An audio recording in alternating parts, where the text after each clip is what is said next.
कि बहूनि सन्ति तीर्थानि दिवि भूमो रसातु च बद्री सदृश तीर्था न भूतो न भविष्यति।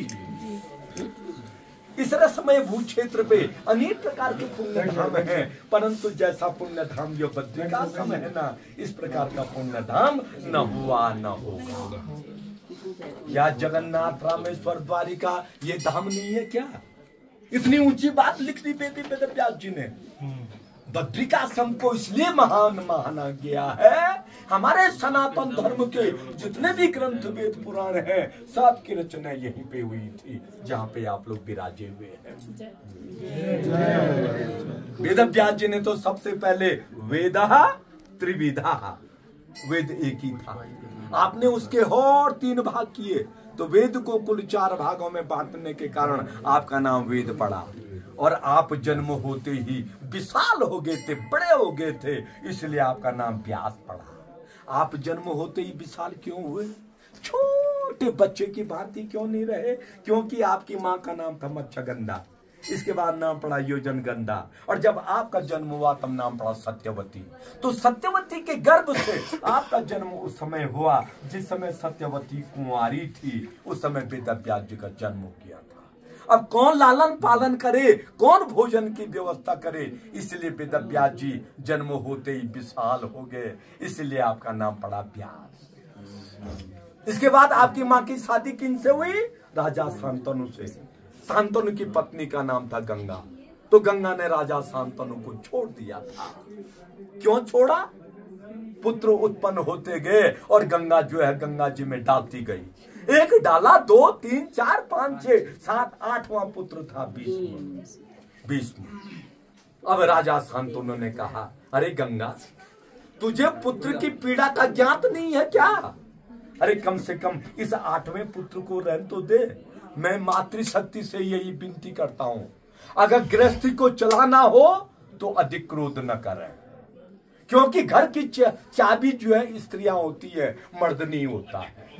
मर्द बेकार हो, स्त्रियां बहुत सुंदर हो, उस घर की गाड़ी बहुत सुंदर ढंग से चलेगी। स्त्री बेकार हो, मर्द अच्छा हो, उस घर का बर्बाद।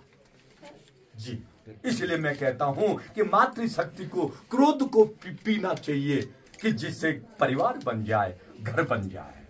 तो राजा शांतनु की पत्नी, राजा शांतनु की पत्नी गंगा ने राजा शांतनु को छोड़ दिया। तब आपकी माँ की शादी राजा शांतनु से हुई थी। चित्रांगत विचित्र वीर्य, ये 2 पुत्र हुए थे। हैं? तो बैतवा और जमुना के द्वीप में कालपी पड़ती है कानपुर झांसी के बीच, तो जन्म हुआ कानपुर में। ग्रंथों को लिखा माणा में, ग्रंथों को लिखा माणा में ग्रंथों को इसलिए लिखना पड़ा, इसलिए वेद व्यास जी माणा गांव में आए। यहाँ प्रत्यक्ष सरस्वती ज्ञान को देने वाले यहीं पे बहती है। ज्ञान को देने वाली माँ सरस्वती प्रत्यक्ष यहीं दिखाई देती है और स्थानों पे नहीं दिखाई देती है। वैसे कानपुर में, पंजाब में, वहां भी सरस्वती है, पर वो गुप्त है। जो इसलिए वेद व्यास जी ने पहले सरस्वती के किनारे पे जाके ज्ञानोपार्जन किया था।